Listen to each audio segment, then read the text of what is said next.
इस संसार का एक नियम है, या कहो लोग ऐसा कहते हैं कि जो शक्तिशाली होता है वो शक्तिहीन को झुका ही देता है। ऐसा ही होता है, नहीं? आवश्यक नहीं है। कभी कभी ऐसा भी होता है कि एक असमर्थ व्यक्ति समर्थ व्यक्ति को झुका देता है। ये संभव है, ये होता है, और ये तब होता है जब उस व्यक्ति में प्रेम की शक्ति होती है। प्रेम की शक्ति इस संसार में सबसे बड़ी शक्ति होती है। ये प्रेम की शक्ति ही तो थी जो निर्धन सुदामा ने मुझसे अपने पांव धुलवा लिए, बिना कुछ कहे, बिना कुछ मांगे। इस कर्म का आधार था तो मात्र प्रेम। बड़ी शक्ति होती है इस प्रेम में। इस प्रेम की शक्ति से अब हिमालय के पर्वतों को झुका सकते हैं, फिर भला और क्या असंभव है। भी चल रहे होते हैं और हमें कोई कांटा चुभ जाता है तो मुंह से आह निकलती है, चीख निकलती है, और कई बार श्राप भी निकलता है। परंतु क्या कभी हमने उसे इस प्रकार देखा है, ऐसे सोचा है कि हम जिस मार्ग पर चल रहे हैं उस पर हमें कांटा चुभा है, या हमने ऐसा ही मार्ग चुना है जिस पर कांटे ही कांटे हैं? कभी हमने इस प्रकार सोचा है कि ये कांटा हमें कष्ट देने आया है, या इस कांटे को हमने ही बोया? सावधानी आवश्यक है, क्योंकि कांटा चुभेगा तो पीड़ा होगी, चीख निकलेगी, श्राप भी निकलेगा। किंतु ये श्राप केवल हमारी ओर से श्राप होता है, सामने वाले व्यक्ति पर भी निर्भर करता है। अब सामने वाला व्यक्ति यदि ऐसा हो जो फूल और कांटे दोनों को समान रूप से स्वीकार करता है तो उसके लिए श्राप भी वरदान ही बन जाता है। अंत में बात आती है सोच, विचार, दृष्टिकोण पे, क्योंकि आपकी ये सोच सच बनकर सामने आती है। इसलिए इस सोच को, इस विचार को अत्यंत महत्व दीजिएगा। इस विचार पर विचार करना सीखिए। मेरा तात्पर्य ये है कि जीवन में जब भी कुछ ऐसा हो जाए तो पूछिए कि ऐसा क्यों हुआ। क्या आपसे कोई ऐसा कर्म हुआ था जिसका ये प्रतिफल है? कोई ऐसा कर्म जो अनुचित था, असत्य था, जो अभद्रता का कारण था? सोचना आवश्यक है। देखिए, इच्छा आपकी है कि आपको करना क्या है। सोच आपकी, सच आपका, जीवन आपका, भगवान, भूल, इसमें क्या समानता हो सकती? बहुत बड़ी समानता है। न केवल ये एक अक्षर से आरंभ होते हैं, बल्कि इनका विजय मंत्र भी एक ही है। भगवान को मानो, उन पर विश्वास करो, उन्हें स्वीकार करो। ये करोगे तो मन की दृष्टि से भगवान देखे जाते हैं और वो आपको संपन्न कर देते हैं। यही भूलों के साथ भी है। अपनी स्वयं की भूलों को मानो, स्वीकार करो, सब कुछ अपने आप ही स्पष्ट रूप से दिखने लगता है।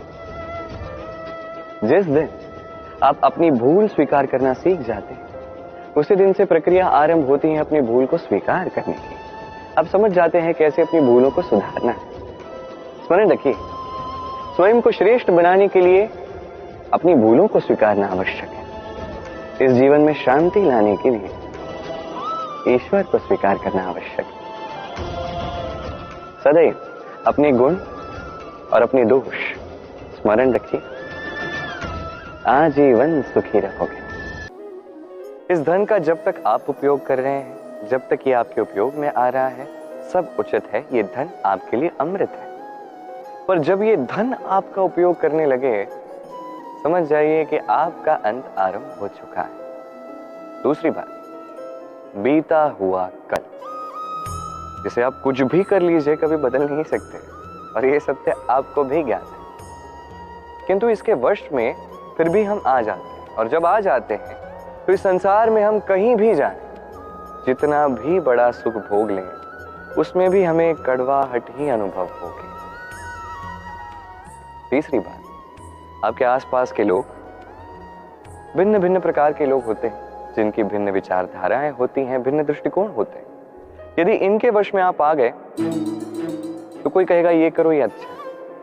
कोई कहेगा ये मत करो, वो अच्छा है। कोई कहता है ये दोनों मत करो, कुछ और करो। इन बातों में आप कुछ इस प्रकार चकरा जाओगे कि आप लक्ष्यहीन हो जाओगे। तो इन 3 बातों से सावधान रहिएगा। यदि किसी पर वश पाना है तो आपको वश पाना है आपके आज पर, आपके वर्तमान पर। यह अति आवश्यक है। ये सोचिए कि इस समय का सदुपयोग मैं कैसे करूं, इस समय पर शासन में कैसे करूं, वो कर्म में कैसे करूं जिससे भविष्य में मुझे पछतावा ना हो, अपितु इस संसार को मुझ पर कर्म हो, वो कर्म कीजिए। और जब आप ये सीख जाएंगे तो आप सत्य में स्वयं को भाग्यशाली बना देंगे। एक अच्छा सवार उस अश्व की लगाम बीच बीच में खींचता रहता है, उसे सही मार्ग पर बनाए रखने के लिए करता है ताकि वो अश्व भटके न। अब तनिक सोचिए, इसी की भांति होता है हमारा मन। यदि इसे विवेक की लगाम से बीच बीच में खींचना भूल जाओगे तो हमारा ये मन कहीं भटक सकता है। और यदि आपको अपने लक्ष्य तक पहुंचना है तो मन की ये लगाम समय समय पर आपको खींचनी ही होगी, क्योंकि विवेक का ये मार्गदर्शन ही आपको संतोषप्रद लक्ष्य तक पहुंचाएगा। स्मरण रखिए, मनुष्य के जीवन में सम्मान का बहुत अधिक महत्व है। वो उसे अपने हृदय, अपने मन से जोड़कर रखता है। कदाचित इसीलिए हम शत्रु के सम्मान पर चोट पहुंचाते हैं ताकि उसे पीड़ा पहुंचाई जा सके। परंतु ऐसा करने से सावधान रहे मित्रों। शरीर पर लगी चोट मनुष्य भुला सकता है, परंतु उसके सम्मान को लगी चोट उसे जीवन भर पीड़ा देती है। और स्त्री के मान सम्मान पर लगी चोट उसे उस सीमा तक ले जाती है जहां उसे केवल प्रतिशोध दिखाई देता है। यदि अपने शत्रुओं को जीतना है तो प्रेम से जीतिए, अपने कर्मों से जीतिए। उन्हें अनुभव करवाइए कि उनसे भूल हुई है। किसी के सम्मान को ऐसी चोट ना पहुंचाइए कि वो आपका नाश करने पर उतर आए। स्मरण रखिए, किसी का अपमान करके आपके हृदय को कदाचित थोड़ा संतोष आ जाए, परंतु उस अपमान से आप कई हृदयों को आघात पहुंचाते हैं। बताइए, श्रेष्ठ कौन है? देवताओं और दानवों का वो दल जिन्होंने अमृत प्राप्ति के लिए इस संसार में हलाहल फैला दिया, या वो महादेव जिन्होंने इस हलाहल को सूक्ष्म करके अपने कंठ में समाहित कर लिया? निश्चित रूप से महादेव श्रेष्ठ। इसी प्रकार संसार में छोटी छोटी बातों को बड़ा करने वाले श्रेष्ठ नहीं होते, क्योंकि छोटी छोटी नोकझोंकों को द्वंद्व में परिवर्तित करना बड़ा ही सरल है। किंतु श्रेष्ठ सदैव वो होता है जो बड़े से बड़े युद्ध को समझौता बनाकर समाप्त कर दे। वह वो है जिसे आप नहीं जानते, जो अनजान है, और इसी कारण आपको भय लगता है कि ना जाने क्या होगा। भविष्य वो है जो अब तक घटा ही नहीं, तो जो घटा ही नहीं उसके विषय में चिंता क्यों? आपके हाथ में है वर्तमान। वर्तमान के कर्म सत्य मन से कीजिए और सोचिए ये कि अपने कर्मों को और कितनी श्रेष्ठता से किया जा सकता है। इसलिए आप विश्वास कीजिए, यदि वर्तमान के कर्मों को आप सत्य मन से करोगे तो भय स्वयं ही निकल जाए और भविष्य का फल अवश्य ही मीठा होगा।